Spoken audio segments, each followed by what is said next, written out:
I'm being called into a place in my life where God is like, you got to make a move, and I'm not going to tell you no more. A lot of people say trust the process. I don't say trust the process no more. I literally say trust God.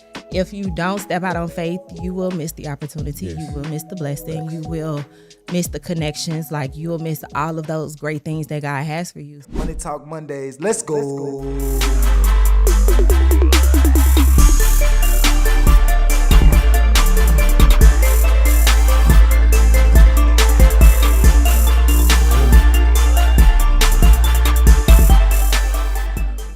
Welcome to the Money Talk Mondays podcast. I'm your host, D-Saw, and today I got one of ATL's most prolific hairstylists in the game. All the way from West Point, Mississippi, my girl, Janora. What's poppin', girl? How you doing? I'm good. How are you today, D? Man, I'm doing good. It's good, man. We've been talking about getting on this episode for a minute. I appreciate you being here today. Thank you for having me. Yes. Before we hop in, man, y'all do me a favor. Hit that like button, hit that share button, and press that subscribe because y'all going to be tapped into the conversation we having today. But before we get in, man, for some of my audience that may not know you, won't you mind telling them a little bit about you and what you do? Yes, so my name is Janora Davenport. I'm originally from Manatee, Mississippi, by way of West Point, Mississippi. I have been in Atlanta for about 10 years now. I am a master cosmetologist, and I specialize in natural hair care, healthy hair care, and scalp care as well. I also have a brand, Nori Beauty, and we're going to talk about that today as well, too. Yes, indeed. Yeah, we definitely going to talk about that. I see who you are today, you know, and I'm super proud of you, by the way. Everything that you've been doing, especially where we come from. Thank you. I know who you are today, but I want to know what got you here. Who was you? What was the Janora like before we got to this version of you today? The Janora that got me here today was, believe it or not, very shy. She used to be very, very timid. But by way of being in college, being very social, being the girl's girl who loved to do hair and all of the things, beauty and everything, got me to this place of I never had like a limited mindset. I never had like, even though I'm from a very, very small country town, I never really had a small country town mindset. I've always had like that go big or go home type dream. So that's how I got here, dreaming, living outside the box, always believing that more was beyond what I experienced and lived and imagined. Wow.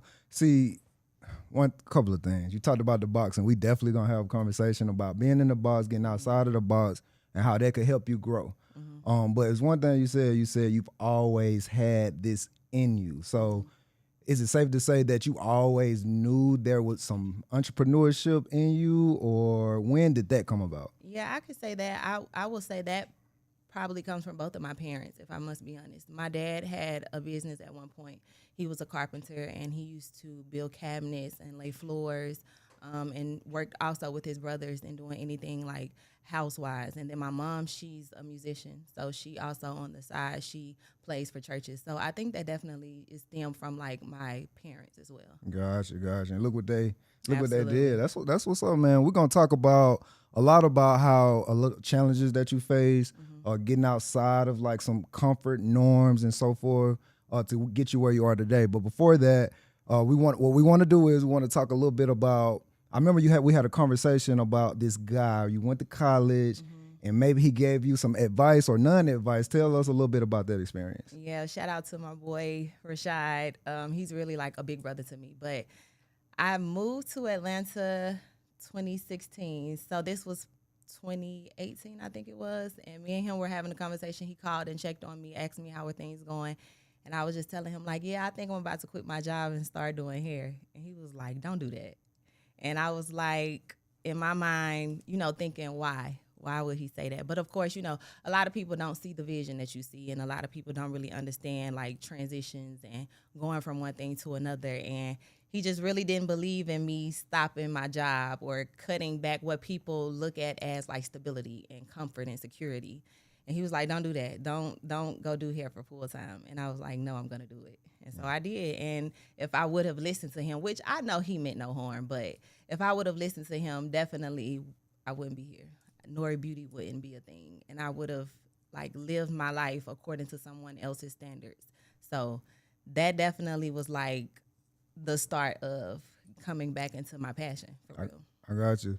So did you experience any of that like growing up too? Like when people told you, I know you went off to college, and then you decided to move to ATL. Was it any pushback from anyone in your family or friends circle? Not when I was younger. I mean, being a kid and growing up, people probably along your journey will tell you, like, don't do that, or no, you shouldn't do that, because they don't believe in something. But I will say, transitioning from, I used to teach, and then my degree is actually in communicative disorders, so speech pathology. I would say that, like, coming from that background, my mom wasn't too fond of me jumping from that to doing hair, because, again, a lot of people don't really see, like, the stability or the security in entrepreneurship. They don't really understand, like, the journey of that. So they think, oh, get a job, get a 9 to 5. Yes. You have the insurance. You have all of these things that will cover you. What happens if you don't get clients? Like, they think about the negative what ifs, and they don't really think about, like, the future of everything. So, yeah, I think more so my career change is probably what my mom wasn't really fond of. But in all, I've never really had too much pushback for real. That's what's up, though. So you say this, you probably had a good support system. I have. I've had a really great support system. For sure, because me as well. I remember my mom. She is definitely one that believes in the job, the stability. You need to have that guaranteed check. That's just where we come from. Yeah, man. When I knew my mom loved me, I told her that I'm stopping the 9 to 5. I'm doing entrepreneurship. And it was one time I was studying for my real estate exam, and she gave me the money for it. Hey. You know what I'm saying? Like, she knew exactly what I was doing. She wasn't necessary. I ain't gonna say she wasn't fond of it, but again, she believes in having that job, that stability. And nothing wrong with that. You know, but me, I saw, okay, I can get these commissions. That means there's no cap on the money that I can make. No limit. And I'm glad I made that decision, and I'm glad she still decided to support me. So for sure. I know what you mean. College. Let's talk a little bit about college, right? So I know you was doing hair a little bit in college, or did that start in high school, or did you actually start that in college? It started in high school, a little bit in high school, but it went really, really crazy in college. So in college is when I really, everybody has this knowing of you need money in college. So I got tired of calling for money at home. And then when I did, they was like, I just gave you some money. What you doing with it? And I'm like, listen, stop asking me. So that made me, okay, I need to make my own money. So that's how I got into doing hair for real full time. I used to do everything, honestly, quick weaves. I was just about to ask. Sew-ins, but somehow I honestly don't even know how I got into just braiding, and I end up just braiding only. And then from there, that's just how I, kind of got my name. And I also used to sell hair extensions at one point. And that's really where the birth of, the business kind of come from. Gotcha. Hey, that's important. We're going to revisit that. So It's side hustle to making this a business. Absolutely. And that's one thing that we talk. And me and Janora, we have these conversations all the time, y'all. And one thing that stood out is, she's not just a braider. She's not just a hairstylist. She's a business owner. And there's a very distinct difference between the two, and we're going to talk about that. I did have a question, though, about college. How did you get people? How did you, word of mouth, or did you do social media? Was social media big? Instagram was just starting. Right before I graduated high school, Instagram had just started. But, me and my friends were pretty popular around campus, and I used to do my friends hair all the time. So whenever you would see me, you see them, or you see them, you see me. So, of course, we all want to look good. So we all make sure we kept our hair done. So that's how it kind of started. I used to do my friends' hair, and then from there, word of mouth. Oh, Janora does hair, she does braids, or people used to see my hair. So I was like a walking billboard for myself as well, too. Right. So that definitely helped me gain clientele. And then I end up expanding a little bit, going from the people on campus to people in the city. So I would have people in the city that would be attracted, and then I would get them. They would come sit in my dorm room, and I would braid their hair or do their hair like that too. It makes sense why you're successful now, because you had that business dog in you from day one. I was hustling for a long time, but eventually it made me turn into a business owner. That's what's happening. Look, one thing you said you was a walking billboard for your hair. Do you still get that today? Absolutely. Yeah. This week I actually took my twists down, and I just put them back in this morning, but all week, people just been complimenting me. And I'm grateful that I have that gift, because not every woman can really do their own hair. But from the jump, I knew that I was the face of my brand, because even as a braider, I would braid my own hair. And then in my younger days, me and my childhood best friend, we used to tag team and braid too. So back then, like, we used to be walking billboards of ourselves. We would braid each other's hair or braid our own hair, and people would always ask, like, who braided your hair? Who did your hair? And so that's how also I used to gain clientele, just always doing my hair. Thanks. And I know you're not lying because if y'all don't know, man, y'all see all that, man. She do my hair for real, Shout for out to real. you. And a lot of times I'm walking out, man, who did your hair? Who did your hair? I like, pull up the Instagram I and shout appreciate you it. out. You know what I'm saying? Thank So I you. know you're not lying. Up next, y'all, we're going to talk about the box. We're going to talk about stepping outside of your comfort zone so you can actually grow right after this break. This episode was brought to you guys by Credit Repair Hacks. Credit Repair Hacks is one of the world's first AI digital credit repair softwares. You're able to repair your credit directly from your phone. The system will detect any account that's negative, write a full dispute letter based on the items that's on your credit report, all from your phone. If you use my link, guys, you can get this for $29 a month. I'll leave that in the show description. Welcome back, Money Gang. Welcome back. One thing interesting about me and Janora's journey is the fact that we both had to overcome the small mind, the small town thinking that we were accustomed to growing up. So, Janora, I wanted to ask you a little bit about what was your experience like being in West Point in a small town where a lot of people are not really thinking bigger and greater. Tell me a little bit about that. Well, when growing up, I don't think it really affects you the same because you're in it versus when you go out of it. But one thing I can say is, like, thank God for my parents, and then the access that we did have to more. So my parents definitely, like, took us outside of where we're from. We traveled a lot when I was younger. So it definitely put me in the mind space of there's more, or I want to see more, or I want to do more. But being in it when you're younger, I don't think it really affected me as much, but I think you start to see it as you get outside of it. And so then you start to reflect and realize, like, oh, well, maybe this is why I was so timid, or this is why I didn't really take a risk, or I didn't really jump out on faith for real, because it's like nothing around me really made me want to or motivated me to. Like, it wasn't really like a challenge for reals, because everybody pretty much, like, thinks the same. You may have some conversations as you're growing up with some people or peers that are of the same age or whatever that may have dreams that are bigger than, you know, what you see, but it was pretty much all of the same mindset. So because of that's what we saw all of the time, and you wasn't really out of it, it didn't really affect me, but it did affect me, if that makes sense. No, it made perfect sense. It made perfect sense. Quick story, I was in New Orleans when I first got my corporate job, right? I went outside one day. I mean, I'm working downtown New Orleans, and I went outside. It was a Tuesday afternoon and see people walking outside with drinks and shorts and clearly not at work, you feel me? And I'm like, wait a minute. And that was shell shocking for me because growing up, all I seen was people wake up every day, Monday through Friday, and you got to go to work. You got to go to punch school. the clock or go to school. Like, being out on a Tuesday afternoon, shoot, 12 might look at you like you suspicious if you just out randomly. So that was shell shocking for me to see, like, wow, people don't work every day like this. So that alone helped. I think that was probably the beginning of my super big dream and like, hold up, I don't have to work every day. So did you experience anything, like, when you talk about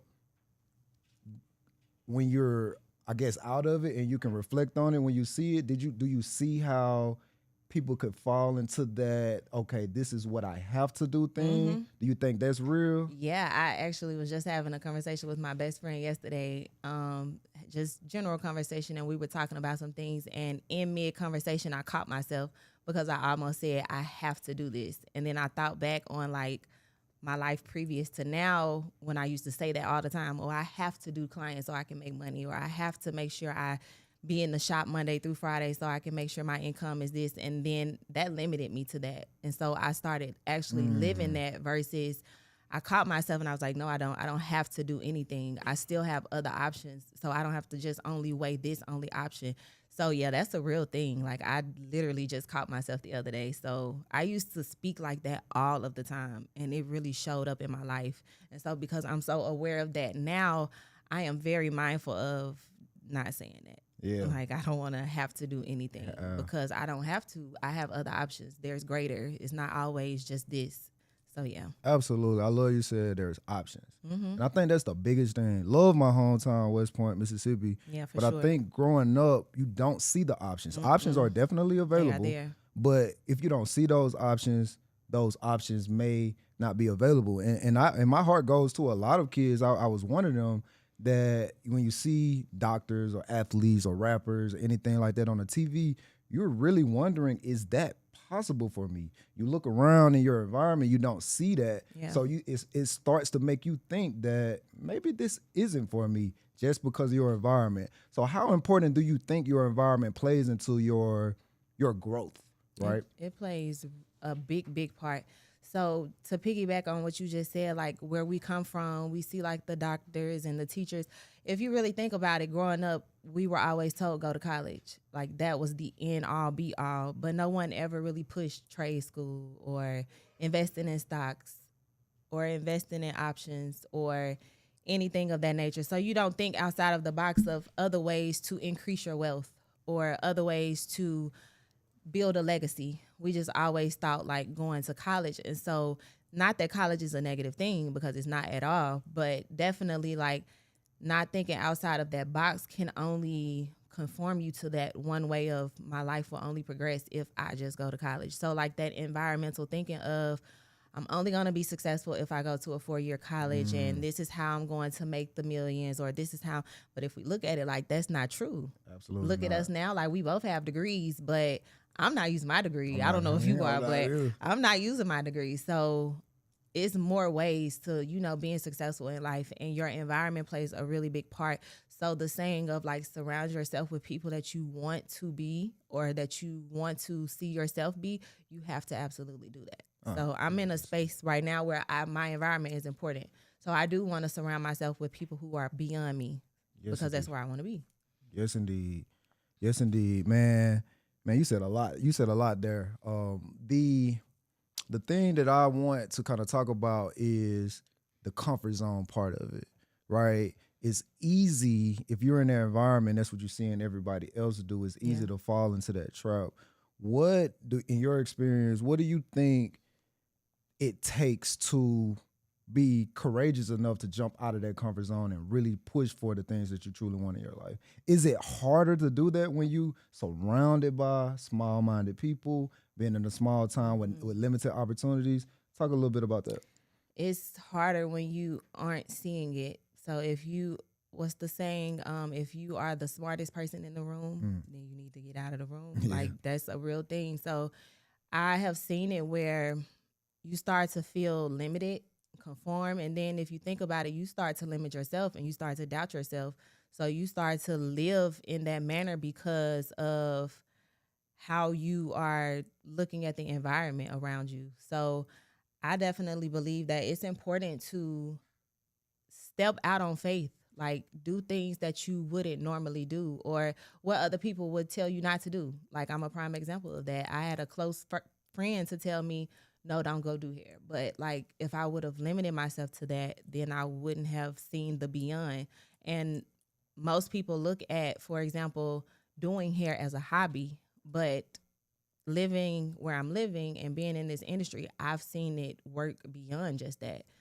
Putting me in rooms with people I've never imagined, people sitting in my chair that I've never imagined, my name being in rooms that I've never imagined. So it definitely is, you have to surround yourself with bigger mindsets. Absolutely, 100%. And sometimes I just don't think that's available where you from. And it doesn't even matter if you're from a big city. I think it's something about stepping outside of comfort, stepping outside of normalcy to get to your goals, because it's easy to be complacent, right? Sure. It's easy to do the same thing you did yesterday. Yeah. And to take, and growth actually requires effort. So my biggest thing when I think about moving outside of your comfort zone or your hometown is taking a bet on yourself. And you talked a little bit about faith and taking a leap of faith. Mm-hmm. Did faith play a factor in your jump or your leap to Atlanta, per se? Because going from West Point to Jackson to Atlanta, you took a leap. So tell me about faith and what part faith played into you jumping into entrepreneurship? Faith is my end all be all. I don't do nothing without God. Like everything that I am is because of him. So yes, me moving to Atlanta was a leap of faith. It was actually favor that brought me here, honestly. Faith is my drive. I can't exist without it. I look at myself more than a cosmetologist. And if I didn't have the faith to say no to a 9 to 5, what looked like stability and security for people, I probably would not be like dreaming how I dream, because you really do have to have faith to live out your dream, because you are manifesting it. It's in your head, it's in your mind. So now you have to bring it into fruition. And the only way for you to do that is by faith, because it's what you don't see. Like it's what you see, but it's what you don't touch. It's not in the actual presence of you at the moment. You only see it or you think of it. And so to bring that into the actual fruition, you gotta have faith. That's hard. Yes, you saying that helps me think about the box, right? The things that you see and the things that you feel are capable of is inside the box. Absolutely. But if you want to grow, you got to go outside the box. You got to think of things outside of what you already have and go beyond. Yeah. So talk to me about outside of the box, like going beyond your limits, doing more than what is expected, doing more than what you feel like you can do or what you can see. When you talk about praying or having faith or believing in something, a lot of times that require you to believe in something that doesn't really seem real yet. So you have to go outside that box. What was your experience like of like fear or anything that you felt like, I don't know about this? Talk to us a little bit about that. I think it's a never-ending journey, if I must be honest. I'm actually, if I must be very transparent, dealing with fear right now. I'm not giving life to it, but I am attacking it right now. So I'm being called into a place in my life where God is like, you got to make a move, and I'm not going to tell you no more. It's like you have to do it or you don't. And if you don't step out on faith, you will miss the opportunity. Yes. You will miss the blessing. Thanks. You will miss the connections. Like you will miss all of those great things that God has for you. So stepping out of the box requires God. Like you have to have him in the center, in the forefront of your mind, because otherwise, how else are you going to succeed? Because the journey can alter at any given moment. And I've actually been saying, a lot of people say, trust the process. I don't say trust the process no more. I literally say trust God. And here's why. I'm going to give an example. Let's get it. Exclusive, y'all. It's exclusive. I recently purchased a new vehicle, right? I've been needing a car for a couple of years, but like it really just got to the point where it's time to purchase a car. And along this journey of me like hunting for a car, looking for a car, I have my mindset on a particular vehicle that I want to get. And during the process, things happen. I had to rent a car. I spent almost $4,000 on a rental within just like 2 months. If I was to trust the process, I would have never thought about buying a car, because the process went from, oh, okay, I'm going to have a rental for a week and then I'm going to be okay. No, the process went from, I'm thinking I'm going to just have a rental for a week to I had a rental for 2 months. And if I would have trusted the process, I would have psyched myself out on believing what God told me. He already told me I was going to get a new car, but I wasn't trusting that if I was really looking at the process. So instead, I had to really like trust God through this. That's hard. By the time I got to the lot, I ended up getting something I never would have got. Wow. And I know that was God. So I didn't trust the process, because the process would have had me looking crazy. I would have been looking crazy because I wasn't going to trust the process. So I end up just telling myself like, no, you got to just trust God in everything. So you can't be in a box, and that's no matter the situation, because you will miss the blessing. You will miss the opportunity. You will miss the connections. And it's very, very important that you don't live in a box, because God doesn't. He's not a box. He's so vast. He's so unimaginable, unfathomable, that you can't even really think how God thinks. God thinks big. So if I don't think like God, I'm thinking like I'm in a box. So I've learned I don't like living in a box no more. It's challenging, and it definitely like it grows you. It changes you, but it's so necessary and it's so rewarding. And I really do love the growth mindset that I have now, because if I reflect on my life before, I'd be like, the little girl in you is really proud of Yes, like who indeed. you are becoming. Yes, indeed. So don't live in a box. Like, it's not worth it. It's not worth it at all. That's beautiful. Thank For real. you. I'm proud of you. Thank you. Real talk. Thank you. That was beautiful to hear. Like, Thank you. you gotta have that. I love you said God doesn't live in a box. God is vast. He is so vast. God is outside the box. Absolutely. And if you're gonna trust God, you gotta go outside the box. Absolutely. You gotta go further. You got to grow. You gotta go further. You gotta go Absolutely. outside the box. That was beautiful. Thank you. I appreciate that. Thank you. Woo. Yeah, almost made me lose my train of thoughts. But so with the faith and the hard work, the discipline and all of that, at what point did it click that, hey, I can take Nori, well, at that time it wasn't Nori Beauty. No, it wasn't. Right? But I could take this braiding and hairstyling to the next level. What clicked to make that thought become a reality?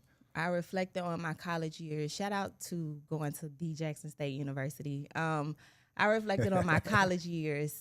I was selling hair, and that's really where like the business came from, or the thought of my business came from.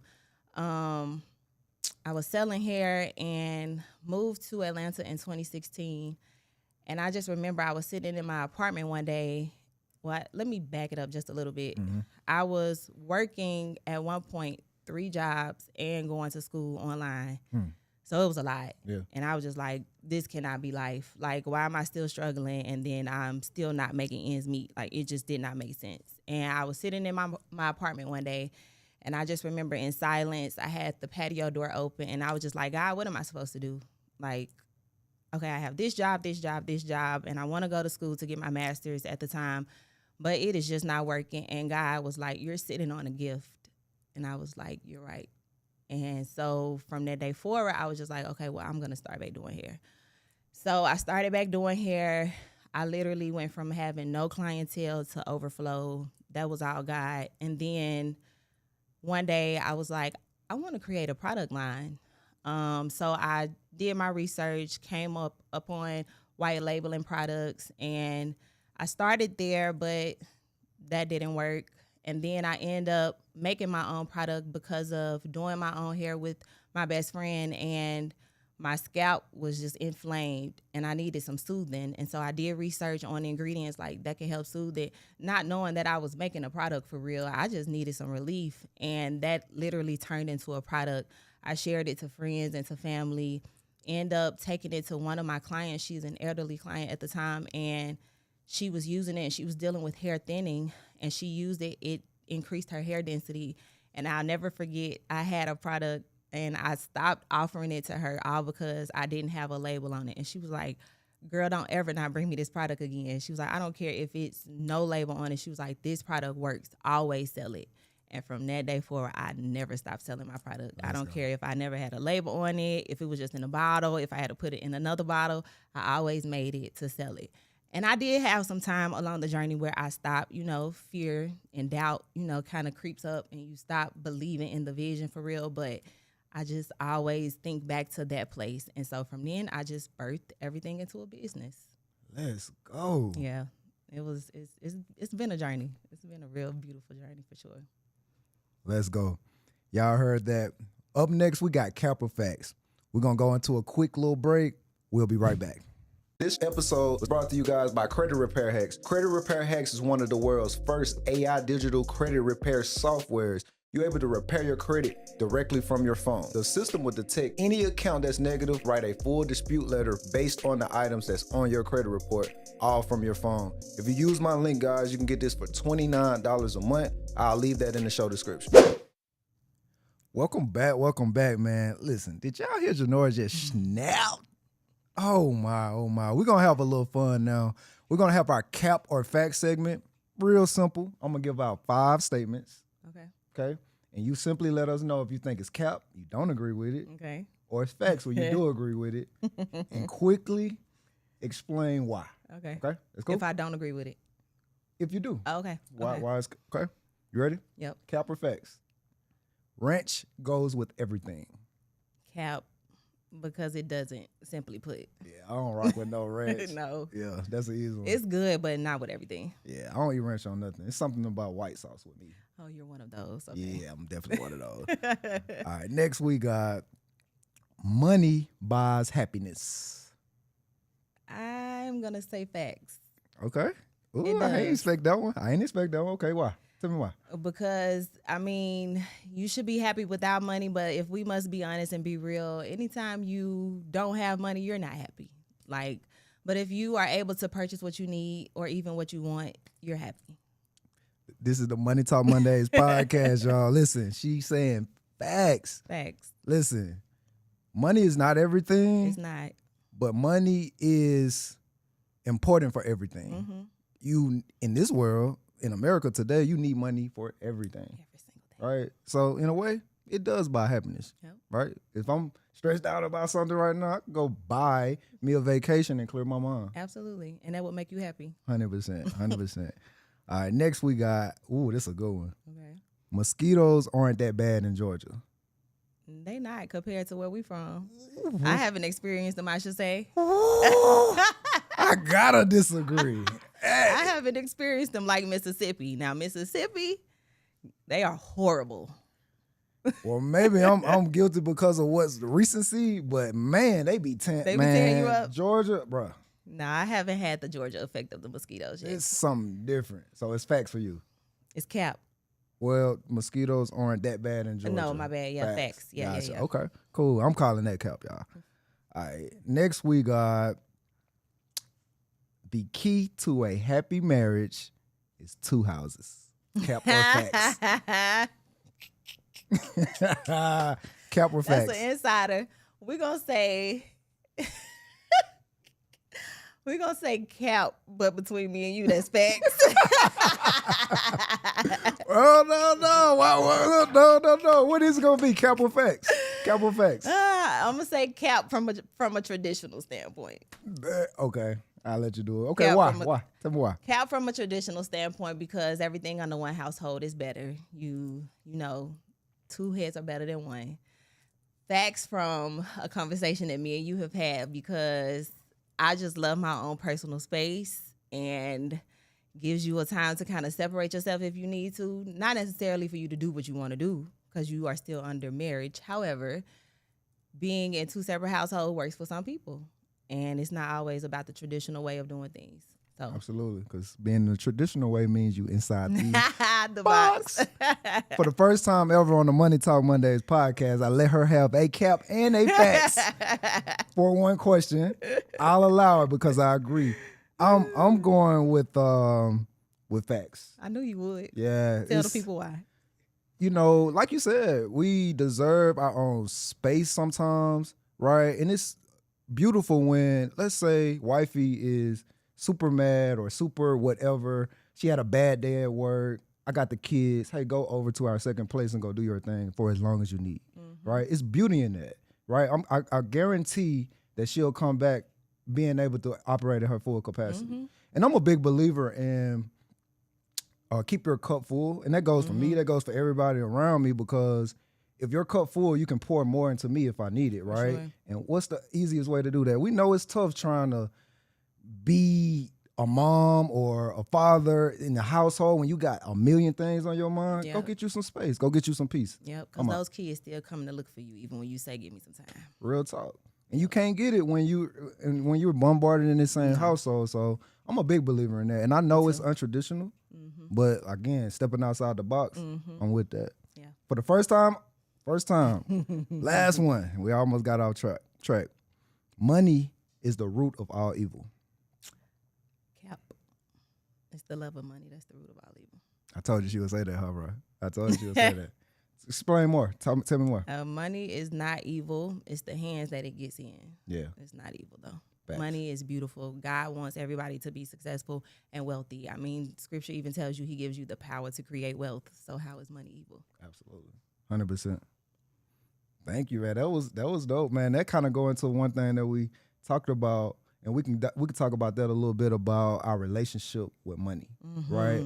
And I think personally that idea that money is the root of all evil that has been corrupted in a lot of people's mind is how people have a negative or a bad relationship with money, because deep down they hate it in a way. Yeah. Their subconscious hates money in a way because they've been taught to. Yeah. Talk to me about having a good relationship with money, especially being an entrepreneur that's juggling a lot. I know you got your son, you got family that you have to take care of. Tell me about the importance of having a solid, positive relationship with money.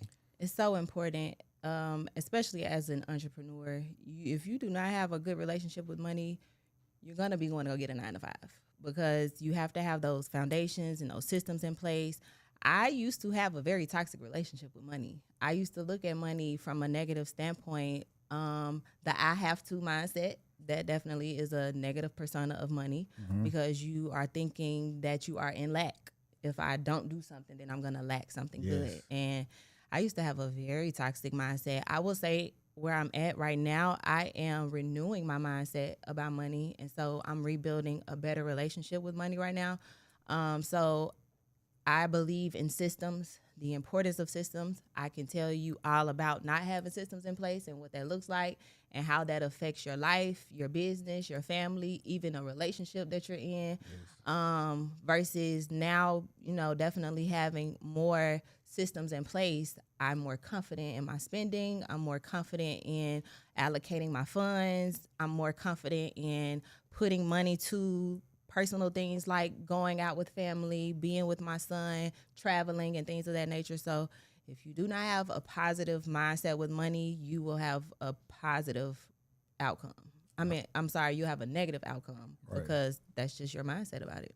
So what does somebody do if they think if they've been having a bad relationship with money? What are some things that you can do to get a good one? Well, you have to acknowledge it first. You got to identify the root cause to what is that.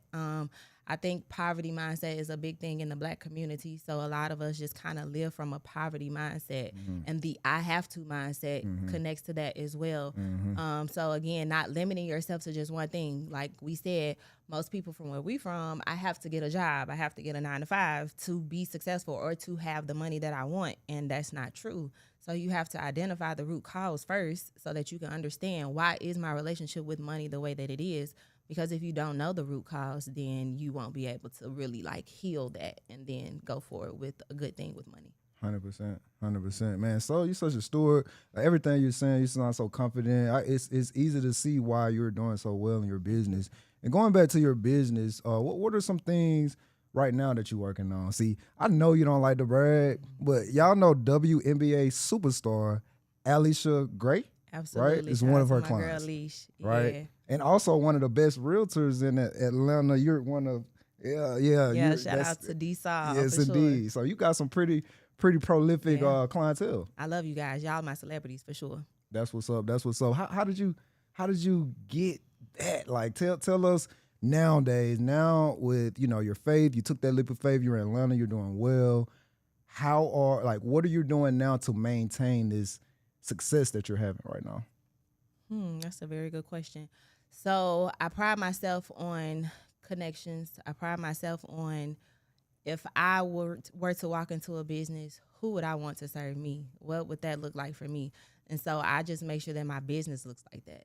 Whenever someone sits in my chair, I want them to feel like they know that they are respected, that they are valued, that I care about them. And I really have built my brand on care. I love to care about people. I love to care about hair, but first and foremost, God could have given my gift to anybody else. So it is my duty to steward over the people that God has blessed me to serve. I'm supposed to steward over them. So I have to do that with fidelity and just knowing that if I don't take care of them, they could be snatched away at any given moment. So it is of my duty to steward over you guys well because I'm serving you guys, and that's a gift. Gotcha. That's a gift. That's what's up. Man, that's absolutely facts. If it's let's say it's a young girl right now, with dreams of being a hairstylist or any profession out there that was in your shoes, what advice would you give them? Stay teachable. You don't know everything. You'll never know everything. I'm an advocate for education and learning. I love to sit under people when me and you talk. I just love to hear the wisdom that you bring into the room. I just love to be under people that can teach me more because I don't know everything. And I think another advice I would give her would be to release fear. It don't belong to you. It's not your portion. fear will keep you bound. Like you have to tell fear who you are. Yeah. And don't let fear tell you who you are. Because it can and it will. But release fear. Stay teachable and release fear. That's beautiful. Appreciate that. Wow. Real talk. That's let go of fear. You gotta let it go. Let it I'm go. speaking to myself. You gotta let it go. Yeah. Man, I always ask everyone this question when they hop on the show about money. What is one thing that you think everybody should know about money? One thing that I think everybody should know about money.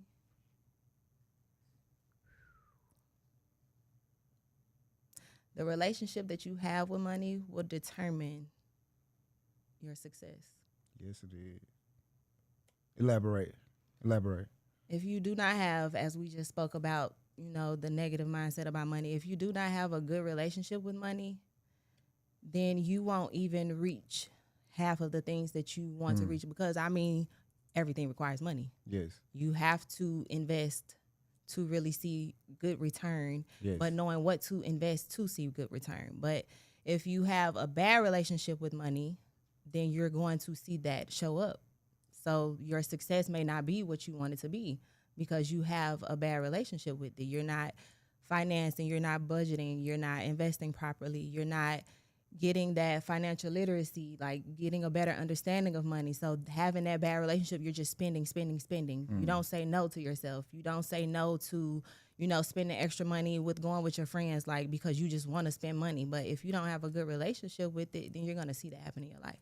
You're going to always feel like I need versus being content, stewarding over your finances well, not having to always go take out a loan. Like, you don't have to always do bad things with money.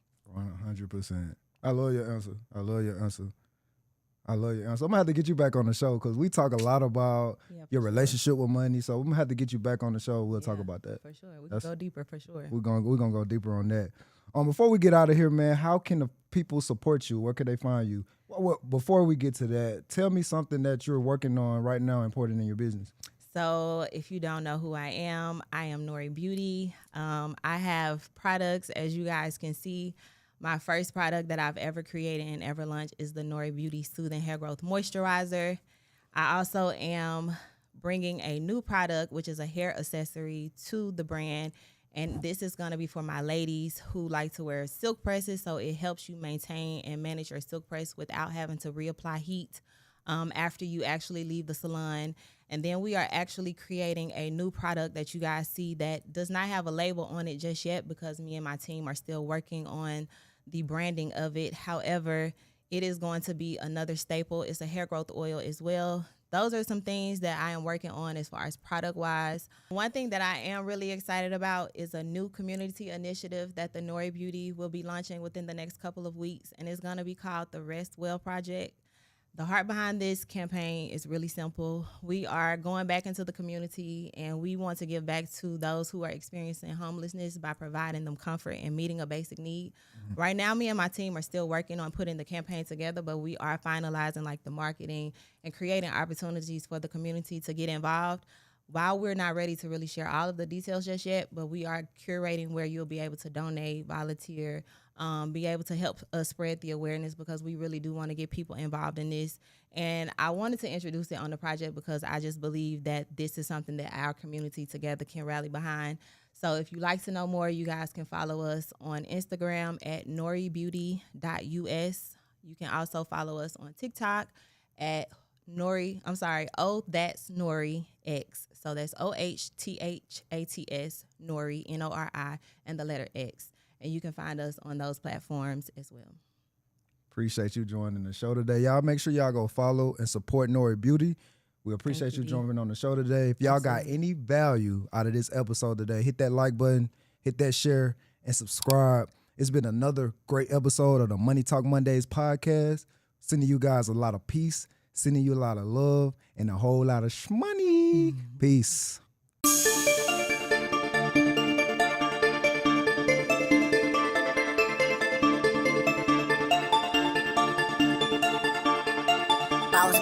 Boss beat, boy.